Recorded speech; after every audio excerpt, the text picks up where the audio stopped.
Hi friends, welcome to Deepika reviews. Kalavari Kodalu Kanaka Mahalakshmi upcoming ఎపిసోడ్లో ఏం జరగబోతుందో తెలుసుకోవాలనుకుంటున్నారా? అయితే ఛానల్ను సబ్స్క్రైబ్ చేసుకొని సపోర్ట్ చేయడం మర్చిపోకండి.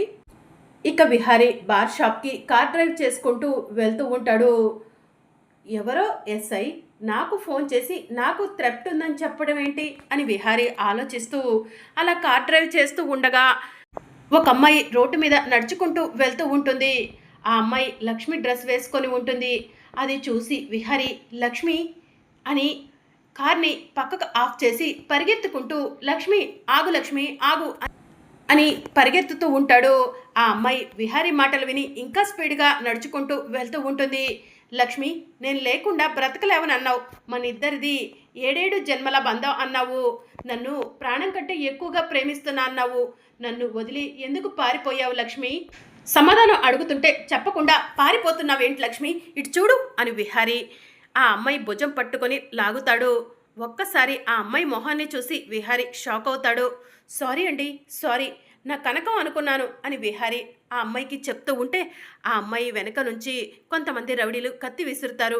విహారీ అలా పక్కకు చూస్తూ ఉంటే ఆ అమ్మాయి కత్తితో విహారీ పొట్టలో పొడి చేస్తుంది.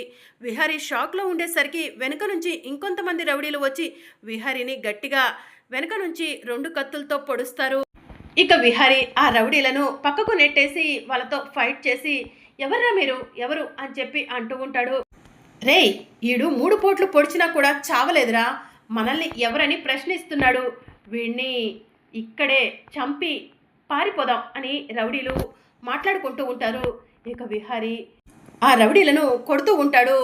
ఇంకా రేయ్, వీడి కడుపులో 3 పోట్లు దిగినా కూడా ఫైట్ చేసే దమ్ము ధైర్యం వీడికి ఉందిరా, వీడిని వదిలిపెట్టకూడదు, వీడిని వదిలిపెడితే మనకు డబ్బులు రావు అని రౌడీలు మాట్లాడుకుంటూ ఉంటారు. ఇక మరోవైపు లక్ష్మి విహారీ కోసం రోడ్డు మీద పరిగెడుతూ ఉంటుంది. చీకటి పడుతుంది, వర్షం జోరున కురుస్తూ ఉంటుంది. విహారీ గారి కోసం చాలా మందు షాపులే వెతికాను, ఎక్కడ విహారీ గారు కనిపించలేదు, విహారీ గారు మందు తీసుకొని ఇంటికి వెళ్ళిపోయి ఉంటారా అని లక్ష్మి ఆలోచిస్తూ మళ్ళొక్కసారి విహారీ గారికి ఫోన్ చేద్దాం అని మనసులో అనుకుంటూ ఉండగా అప్పుడు విహారీ కారు లక్ష్మికి కనిపిస్తుంది. ఇది విహారీ గారి కారు, కారు ఇక్కడ ఉందంటే విహారీ గారు కారులో ఉండుంటారా అని లక్ష్మి చాటుగా ఉండి చూస్తూ ఉంటుంది. కారులో విహారీ కనిపించకపోవడంతో విహారీ గారు కారు దిగి ఎక్కడికో వెళ్ళారు, ఈ చుట్టుపక్కలే ఎక్కడో ఉండుంటారు అని లక్ష్మి విహారీ కోసం వెతుకుతూ ఉంటుంది. ఇక మరోవైపు రౌడీలు మాట్లాడుకొని అలా పక్కకు చూసేసరికి అక్కడ విహారీ కనిపించడు. రేయ్, వీడు లేడ్రా అని పక్కనున్న రౌడీకి చెప్తూ ఉంటాడు. వాడు పొట్టలో 3 కత్తుపోట్లు పొడిచాము, వాడు ఎక్కువ దూరం పోయి ఉండడు, ఇక్కడే ఎక్కడ ఉంటాడు, వెతుకుదాం పదండి అని రౌడీలందరూ కలిసి విహారీ కోసం వెతుకుతూ ఉంటారు. ఇక లక్ష్మి కూడా విహారీ కోసం వెతుకుతూ ఉంటే విహారీ రక్తపు మడుగులో ఒక చెట్టు దగ్గర లక్ష్మికి కనిపిస్తాడు.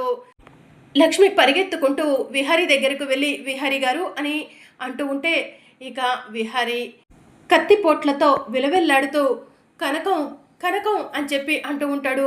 విహారీ గారు, నేను మిమ్మల్ని కాపాడుకుంటాను అని లక్ష్మి తోపుడు బండి మీద విహారీని పడుకోబెట్టి నిండు గర్భిణిగా లక్ష్మి తోపుడు బండిని తోచుకుంటూ వర్షంలో వెళ్తూ ఉంటుంది. దేవుడా, విహారీ గారికి ఏం కాకూడదు, విహారీ గారు ఎప్పుడూ కూడా చీమకు కూడా హాని తలపెట్టలేదు, అలాంటి మంచి మనిషిని నువ్వే కాపాడాలయ్యా అని లక్ష్మి దేవుడికి నమస్కారం చేసుకుంటూ విహారీని తోపుడు బండి మీద తీసుకెళ్తూ ఉంటుంది. ఇక మరోవైపు రౌడీలు విహారీ కోసం వెతుకుతూ ఉంటారు. రే, వాడు తప్పించుకున్నట్టున్నాడ్రా అని రౌడీలు మాట్లాడుకుంటూ ఉంటారు. అప్పుడే సుభాష్ రౌడీలకు ఫోన్ చేస్తూ ఉంటాడు. బాస్ ఫోన్ చేస్తున్నాడ్రా, వాడు తప్పించుకున్నాడని చెప్తే బాస్ మనకి ఇస్తాన్న డబ్బులు మనకు ఇవ్వడు, మనం వాడిని చంపేశామని బాస్కి చెప్దాం, పేమెంట్ అయిపోతుంది, ఆ తర్వాత వాడికి నిజం తెలిసినా నష్టం లేదు అని రౌడీలు మాట్లాడుకుంటారు. సరే అన్న, అలానే చెప్పు అని పక్కనున్న రౌడీ చెప్తూ ఉంటాడు. ఇక సుభాష్ ఫోన్ చేస్తూ ఉంటే రౌడీ ఫోన్ లిఫ్ట్ చేసి అన్న పని ఫినిష్, వాడు ఖతం అని చెప్పి చెప్తూ ఉంటాడు. రేయ్, అంత ఈజీగా చంపేశారా విహారీ గారిని అని సుభాష్ అడుగుతూ ఉంటే ఏంటన్నా, మేము రంగంలోకి దిగామంటే అంతే మరి, వాడి శవమై తేలాల్సిందే అని రౌడీలు చెప్తూ ఉంటారు. మీకు ఇస్తా అన్న పేమెంట్ కన్నా డబుల్ పేమెంట్ ఇస్తాము, మీరు ఎంత గొప్ప శుభవార్త చెప్పారో తెలుసా అని సుభాష్ చెప్తూ ఉంటాడు. సరే అన్న, ముందు అర్జెంటుగా పేమెంట్ చెయ్యి, మేము ఎక్కువసేపు ఇక్కడ ఉండటం మంచిది కాదు, పోలీసులకు దొరికిపోతే మీరే రిస్క్లో పడతారు అని రౌడీలు చెప్పడంతో వెంటనే పేమెంట్ చేసేస్తాను, మీరు వెంటనే మా దగ్గర నుంచి వెళ్ళిపోండి అని చెప్పి సుభాష్ చెప్తూ ఉంటాడు. సరే అన్న అని రౌడీలు ఫోన్ కట్ చేస్తారు. అంబిక త్వరగా పేమెంట్ చేసేయ్, విహారీ చచ్చాడు అని సుభాష్ చెప్తూ ఉంటాడు. సుభాష్ నువ్వు చెప్పేది నిజమా అని అంబిక అంటూ ఉంటుంది. అవును అంబిక, మనం పెట్టిన రౌడీలు ఆ విహారీ గడిని చంపేశారంట. వాళ్ళు పేమెంట్ చేయమంటున్నారు. పోలీసులకి దొరికిపోతే మన పేరు బయటకు వస్తుంది. వాళ్ళకు పేమెంట్ చేస్తే వాళ్ళు వెళ్ళిపోతారు అంబిక అని సుభాష్ చెప్తూ ఉంటే వెంటనే పేమెంట్ చేసేస్తాను అని చెప్పి అంబిక పేమెంట్ చేస్తుంది. సుభాష్ ఎక్కడ లేని సంతోషం వస్తుంది. ఇక మనకంటూ అడ్డు చెప్పేవాళ్ళు ఈ లోకంలో లేరు అని అంబిక అంటూ ఉంటుంది. అవును అంబిక, కానీ ఈ విషయాన్ని మీ ఇంట్లో నువ్వే చెప్తావా అని సుభాష్ అంటూ ఉంటే నేనెందుకు చెప్తాను సుభాష్, అది చెప్పటానికి వేరే ఎవరో ఒకరు ఉంటారులే. విహారీ గడి డెడ్ బాడీని చూసిన ఎవరో ఒకరు ఇంటికి ఫోన్ చేస్తారు కదా. అసలు ఈలోపే నాకు విహారీ చచ్చిపోయాడన్న ఇన్ఫర్మేషన్ ఇంటి నుంచి రావాలే అని అంబిక అంటూ ఉంటుంది. సరే అంబిక, నేను కూడా బయలుదేరుతాను. మనం ఎక్కువ సమయం కలిసి ఉండటం కూడా కరెక్ట్ కాదు అని సుభాష్ చెప్తూ ఉంటే సరే సుభాష్ బయలుదేరు అని చెప్పి అంబిక చెప్తుంది. విహారీ, చైర్మన్ పదవి ఇచ్చావే కానీ 51% షేర్స్ నీ చేతిలో పెట్టుకొని నేను ఏం చేసినా కూడా నాకు ఎలాంటి అధికారం లేదంటే నేను చూస్తూ ఊరుకుంటానా ఏంటి విహారీ? అంతా నా ఆధీనంలోకి తెచ్చుకుంటాను. ఇక నాకు అడ్డు చెప్పేవాళ్లే లేరు. ఈ ప్రపంచాన్ని కూడా శాసించే స్థాయికి వెళ్ళిపోతాను అని అంబిక మనసులో అనుకుంటూ ఉంటుంది. విహారీ చచ్చాడన్న వార్త ఇంటి దగ్గర నుంచి ఇంకా ఫోన్ కాల్ రూపంలో రాలేదేంటి? ఈ పాటికే రావాలే అని అంబిక ఆలోచిస్తూ ఉంటుంది. ఇక మరోవైపు లక్ష్మి తోపుడు బండి మీద విహారీని హాస్పిటల్కు తీసుకెళ్లి డాక్టర్ డాక్టర్ అని పిలుస్తూ ఉంటుంది. ఏమైంది అని డాక్టర్ బయటికి వచ్చి అడుగుతూ ఉంటారు. డాక్టర్, ఎవరో రౌడీలు కత్తితో పొడిచేశారు అని లక్ష్మి చెప్తూ ఉంటుంది. కత్తిపోట్లు బాగానే దిగినట్టున్నాయి, ఇతను నీకేమవుతాడు అని డాక్టర్ అడుగుతూ ఉంటారు. విహారీ గారు తెలిసిన వాళ్ళని చెప్తే డాక్టర్ గారు ఇప్పుడు ట్రీట్మెంట్ చేయరేమో. విహారీ గారికి వెంటనే ట్రీట్మెంట్ చేస్తేనే ఆయన కోలుకుంటారు అని లక్ష్మి మనసులో అనుకొని డాక్టర్, ఆయన నా భర్త, వెంటనే ట్రీట్మెంట్ చేయండి డాక్టర్ అని లక్ష్మి ఏడుస్తూ ఉంటుంది. సరేమ్మా, చూడటానికి నిండు గర్భిణిలా ఉన్నావు, అలా కూర్చో. బాయ్స్, ఇతన్ని ఐసీలోకి తీసుకెళ్ళండి అని డాక్టర్ చెప్తూ ఉంటారు. ఇక విహారీని ఐసీలోకి తీసుకెళ్లి డాక్టర్ ట్రీట్మెంట్ చేస్తూ ఉండగా లక్ష్మికి నొప్పులు మొదలవుతాయి. అబ్బా, ఇదేంటి సడన్గా ఇప్పుడు నొప్పులు వస్తున్నాయి, ఇది 7వ నెలే, అబ్బా నొప్పిగా ఉంది అని లక్ష్మి విలవిల్లాడుతూ ఉంటుంది. ఇక అప్పుడే అక్కడ పనిచేస్తున్న నర్సు లక్ష్మిని చూసి మేడం ఏమైంది అని చెప్పి అడుగుతూ ఉంటారు.